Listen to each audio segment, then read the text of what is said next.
Hola, saludos, bienvenidos. Aquí arrancamos con Átomos y Bits, otro viernes que estamos con vosotros contándoos la última hora sobre la ciencia, la tecnología y la innovación, lo que nos gusta.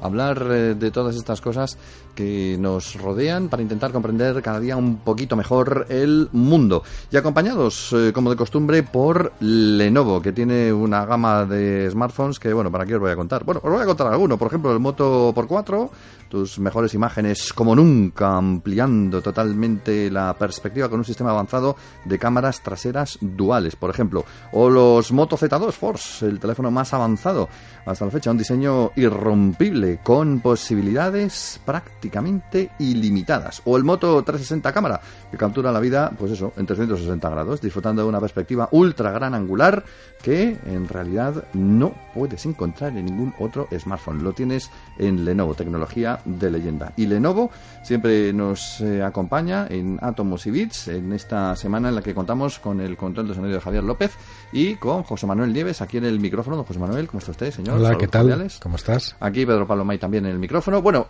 hoy vamos a dedicar nuestro programa a uno de los gigantes científicos de los últimos siglos. Yo no sé si decir así de los últimos milenios, pero de los últimos siglos al menos. Stephen Hawking, que nos abandonó recientemente y que, bueno, como suele decirse en estos casos, va a dejar una sombra muy alargada por las investigaciones, las teorías, los trabajos que publicó, las conferencias, su presencia en Big Bang Theory también. Sí, bueno, sí, en todas partes, Hawking, ¿no? Un personaje impresionante. Un personaje que tú conociste además personalmente. Sí, tuve la suerte de estar con él no una vez, sino 3 o 4 veces. Y pues en varios contextos. Estuve con él una vez que vino a España, en un viaje a Barcelona, me pegué a su comitiva y estuve con él 3 o 4 días. Después, la verdad es que me cayó muy bien. Yo a él no le caí mal tampoco. De hecho, me invitó a su despacho en Cambridge y al poco tiempo me fui a la universidad a visitarle, a hacerle una entrevista en su despacho. Estuve en su casa.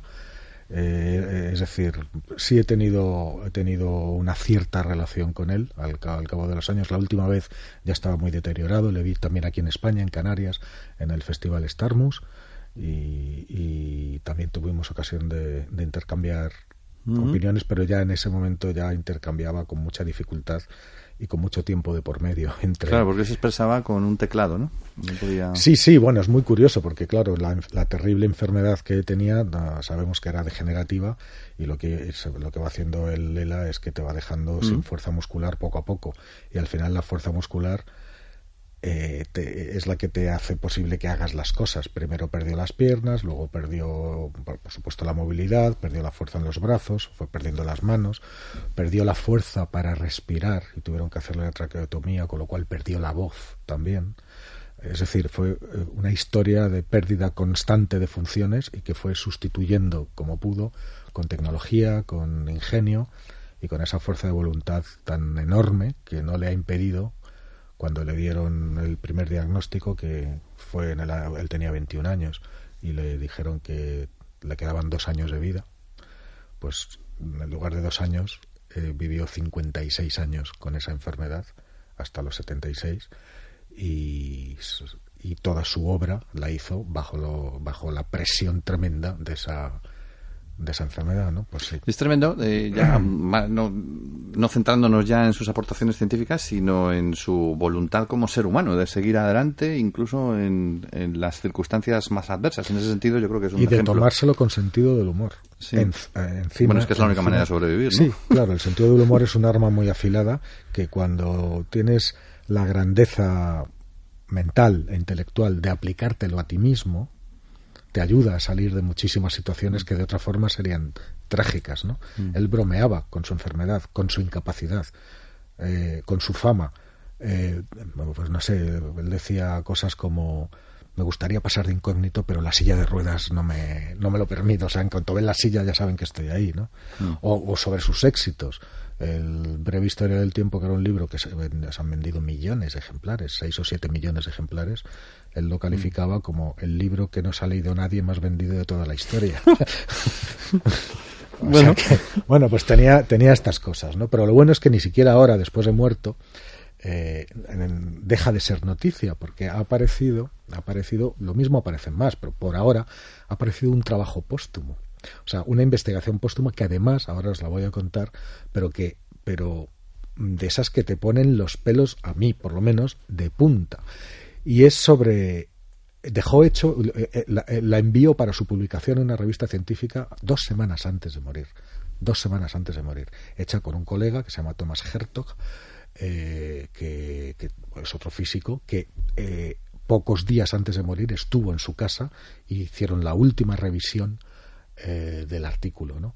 Que fue aceptado para publicación, fíjate, el 4 de marzo, apenas 10 días antes de su final. Bueno, y entonces ese artículo ya está disponible y es ni más ni menos, ahora explicaré lo que es, pero es la construcción teórica necesaria y que no existía hasta ahora para demostrar la existencia de los universos paralelos. Y me callo para que el mensaje cale. Primero, para ver la profundidad de esto hay que contar varias cosas. Primero, ¿qué es un universo paralelo? Bueno, pues sabemos que nuestro universo surgió de un Big Bang y que el Big Bang era un único punto que tras esa explosión, por llamarla de alguna manera, pues se fue expandiendo, toda la materia que hay en el universo estaba contenida en ese único punto y al expandirse, o sea, cuando estalló había una temperatura gigantesca de miles de millones de grados y una presión hacia afuera que fue haciendo que el universo se expandiera y se fuera enfriando. Entonces esas partículas que estaban enloquecidas por la energía del ambiente, que era el calor que hacía, pudieron ir empezando a juntarse en átomos, los átomos en moléculas, las moléculas en estrellas, las estrellas en galaxias, las galaxias en grupos de galaxias, y poco a poco y a partir de ese Big Bang original estamos aquí nosotros, ¿no? Eso está muy bien, pero la cuestión es ¿por qué solo un Big Bang? Es decir, ¿por qué no puede haber múltiples Big Bangs y que cada Big Bang dé origen a un universo diferente? Es una pregunta que los físicos se hacen desde hace tiempo. Pero múltiples Big Bangs, cada uno en un sitio, en un espacio distinto. Sí, exactamente. Es decir, que el nuestro solamente haya sido uno de muchísimos, incluso infinitos, Big Bangs, cada uno de los cuales habría dado origen a un universo diferente. ¿Qué pasa? Todos esos universos diferentes no tienen por qué ser como el nuestro, porque el nuestro es como es, porque las condiciones en las que se produjo ese Big Bang son exclusivas de ese Big Bang e hicieron posible que las energías y las leyes de la física imperantes en esas condiciones hicieran que se desarrollara un universo como el nuestro. Pero otro universo podría incluso, no sé, pues a lo mejor el nivel energético era superior, los electrones nunca habrían entrado en órbita de los protones y no existirían los átomos, con lo cual en ese universo de ese Big Bang no existiría la materia, a lo mejor existiría otra cosa.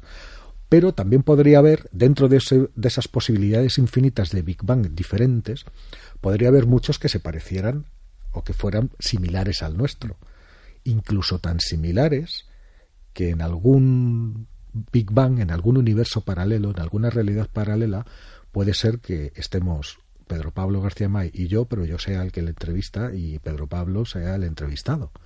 O que yo jamás me hubiera casado, o que yo no me hubiera dedicado al periodismo sino a la agricultura, o que no hubiera nacido.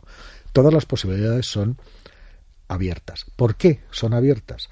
Porque uno de los mayores misterios de la realidad, de la física, es cómo es posible que nosotros, nuestra realidad física, que sigue toda una serie de normas, que son las leyes de la física, los componentes de los que estamos hechos, toda esa realidad de lo que está hecha, es decir, las partículas, no sigan esas mismas leyes y sean una cuestión de probabilidad.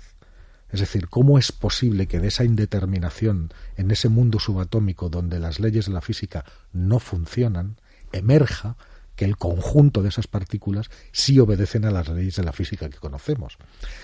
Entonces, una posibilidad es que efectivamente esos efectos cuánticos, pues una partícula puede estar en 2 sitios al mismo tiempo, puede viajar en el pasado, se puede mover más deprisa que la luz, puede hacer cosas que son absolutamente alucinantes desde el punto de vista macroscópico que es el nuestro.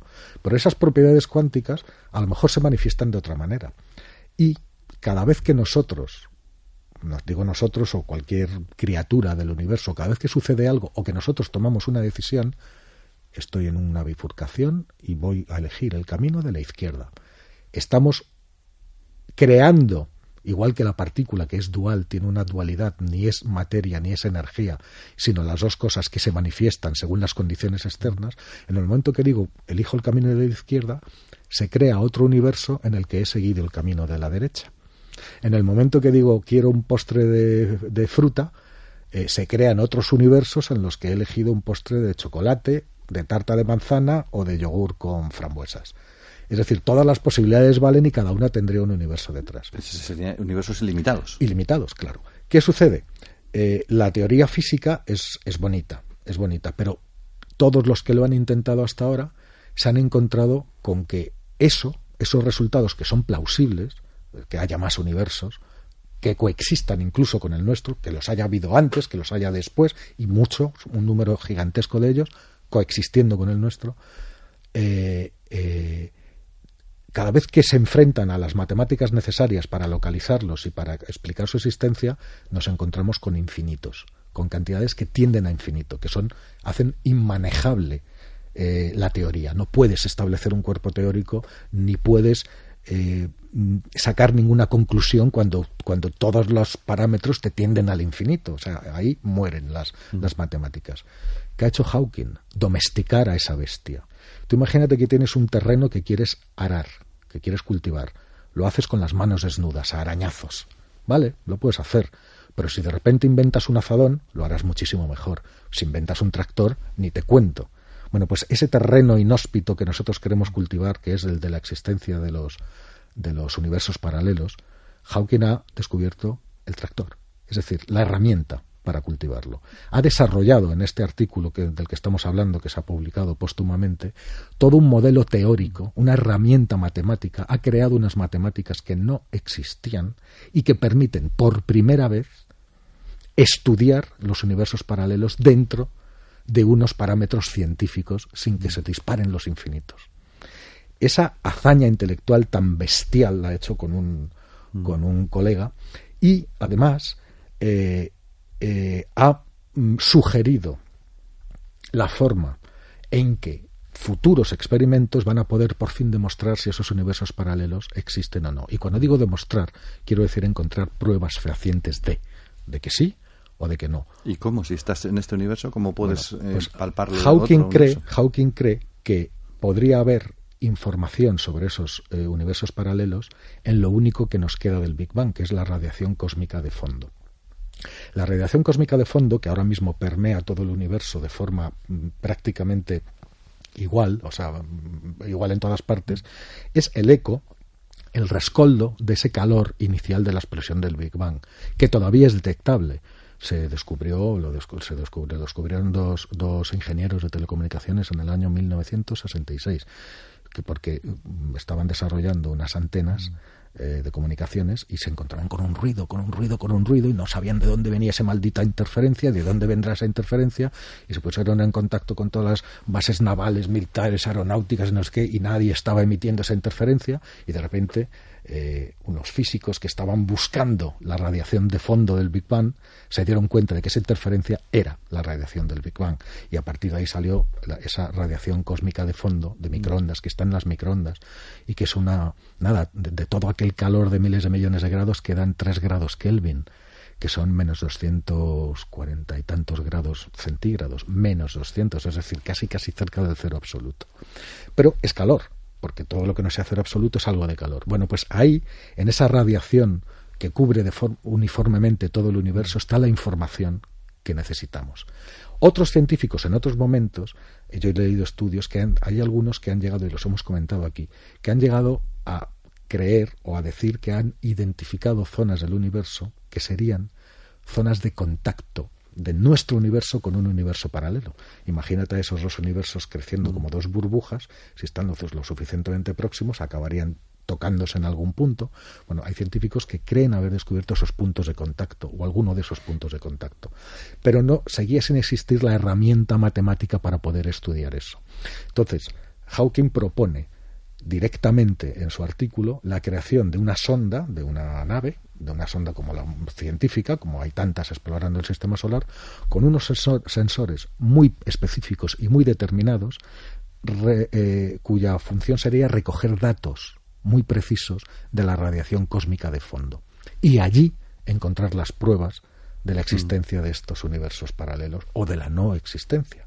En todo caso, sería la primera vez que, si se confirma que existen esos universos paralelos y ya se confirma con pruebas, los autores de ese artículo deberían de tener el Nobel al día siguiente, porque imagínate de lo que estamos hablando, cosa que Hawking nunca conseguirá, porque los Nobeles, por lo menos hasta ahora, no se dan a título póstumo. Es uno de los únicos premios que se le escapó. Nunca tuvo un premio Nobel. Eso siempre ha sido llamativo, ¿no? El tema de que a este hombre no le dieran un premio Nobel. Bueno, él mismo decía por qué. Porque las cosas que él predijo y que él teorizaba son tan difíciles de demostrar con pruebas. Resultan en los cálculos, resultan en las teorías, pero vete a demostrar qué hay dentro de un agujero negro. Para eso alguien tendría que entrar y ver qué es lo que hay. Eso todavía no es posible, o sea, es todo teórico. Y eso es lo que le ha evitado que le concedan el premio Nobel. Tiene, de todas maneras, algunos de los premios más prestigiosos del mundo científico y de la ciencia. Bueno, digo, la construcción de esta sonda podría, si Hawking tiene razón, demostrar, para bien o para mal, para sí o para no, si efectivamente ahí fuera, además de nuestro propio universo, que bastante tenemos con él, otros universos paralelos, y hacer realidad ese terreno al que te decía que ahora mismo está sin arar, sin sembrar, porque no tenemos herramientas. Bueno, pues ya tenemos la primera herramienta, y esa es la aportación que ha dejado el último trabajo de Hawking, que se ha publicado ahora, después de su muerte. Hay un tema que a mí no me queda claro, no sé si lo he entendido bien. Cuando estamos hablando de universos paralelos, ¿estamos hablando de universos que coexisten codo con nosotros? ¿O vamos a imaginar una sala grande llena de pelotas y cada pelota es un universo? Bueno, una forma de verlo. Una forma, no es así.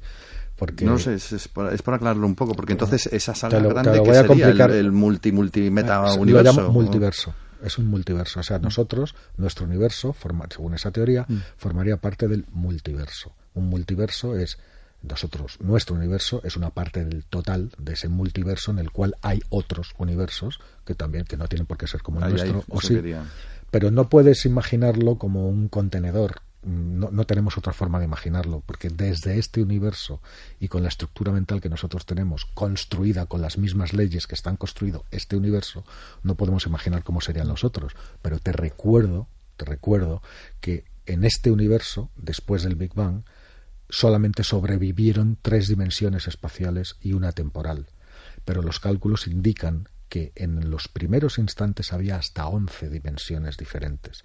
No sabemos cuáles de esas dimensiones se han desenrollado o descongelado en los demás universos, pero podría ser que ninguna de las que tenemos aquí, porque tienes un catálogo de casi una docena para elegir. Las condiciones de otros universos podrían haber dado lugar a otras dimensiones diferentes, que no son el alto, el ancho y el largo y el transcurso del tiempo, que son las que tenemos aquí. Es decir, en este punto, en este tipo de razonamientos, es donde la física roza con la metafísica, porque la diferencia, y eso es una de las grandes aportaciones de Hawking, es que solamente con los medios disponibles y con tu cerebro eres capaz, si eres Stephen Hawking, de construir un modelo teórico que englobe todo esto y que permita traducirlo al idioma nuestro, incluso aunque estemos hablando de cosas que a lo mejor jamás seremos capaces de experimentar. Esas 11 dimensiones iniciales, o sea, ¿por qué 11 y no 24? Bueno, 11 porque en las ecuaciones del Big Bang salen 11, o sea, salen 11 dimensiones distintas. Y esas dimensiones, a medida que el universo estaban todas activas en el instante cero, pero a medida que el universo se fue expandiendo y por lo tanto enfriando, se fueron como congelando y no actuaban ya, porque no tenían espacio donde actuar ni condiciones en las que actuar. Y las últimas 3 que sobrevivieron son las que tienen espacio, dimensiones y condiciones para actuar, que son las 3 dimensiones en nuestro universo, las 3 dimensiones temporales y la dimensión temporal, que Einstein unificó y a partir de él llamamos dimensiones espaciotemporales. Pero claro, esto es un paso más atrás. Primero, entonces, ese contenedor lleno de bolas, cada una es un universo, está muy bien desde nuestro punto de vista. O sea, es la única manera para comprenderlo. Es la única manera de lo que podemos comprender. Pero no estamos hablando de eso. Estamos hablando de un espacio n-dimensional en el cual es absolutamente imposible que nosotros nos coloquemos y pensemos cómo, porque somos bichos de 3 dimensiones, no podemos pensar en 4, ni en 5, ni muchísimo menos en 11. Es decir, no podemos, no estamos construidos, no tenemos mecanismos para hacer eso. Pero estamos hablando de un espacio n-dimensional en el que n es igual a 11 y en el que cualquier combinación y cualquier posibilidad serviría. Es que a lo mejor, otra cosa de la que has contado, esto de la posible conexión de unos universos con otros, a lo mejor los agujeros negros podrían ser conexiones de un universo a otro. No necesariamente. O la energía oscura, que hemos hablado también a veces. Puede ser, todo puede ser, porque como no sabemos lo que es, todo puede ser. Tampoco sabemos en el fondo lo que hay dentro de un agujero negro, aunque Hawking fue el que más hizo por eso, y sus teorías, por lo menos por lo que hemos visto desde fuera y lo que somos capaces de ver desde fuera, casan, o sea, coinciden. Parece que sí, que es así, pero nadie ha podido meterse dentro de un agujero negro, y ni mucho menos, aunque se metiera, salir. El otro día lo hablábamos. Sí. Hablábamos de un estudio que decía incluso que podría, en determinadas condiciones, introducirse un ser humano dentro de un agujero negro y sobrevivir, pero nunca jamás podría volver a salir de él para contar lo que ha visto. Con lo cual, ese principio de censura cósmica que parece que rige las cosas a gran escala, pues tendríamos que ver. Es decir, nos falta muchísimo por aprender, muchísimo. Pero, ya te digo, este artículo del que estamos hablando, en el que Hawking ha desarrollado todas unas nuevas matemáticas y un nuevo modelo teórico, será el principio para saber, y cuando digo saber, lo digo ya a ciencia cierta, es decir, con pruebas, encontrar pruebas, argumentos y evidencias que estén a favor o en contra de la existencia de estos universos paralelos. Crear unas matemáticas que no existen para explicar un problema que no podemos entender no es la primera vez que se hace. Pues no sé, Newton lo hizo. O sea, no existían las matemáticas necesarias para estudiar la gravitación y las fuerzas gravitatorias combinadas de los planetas. No existían. Newton, cuando se dio cuenta de cómo funcionaban las cosas, se tuvo que inventar las matemáticas necesarias para cuantificar eso y para poderlo expresar de una forma útil.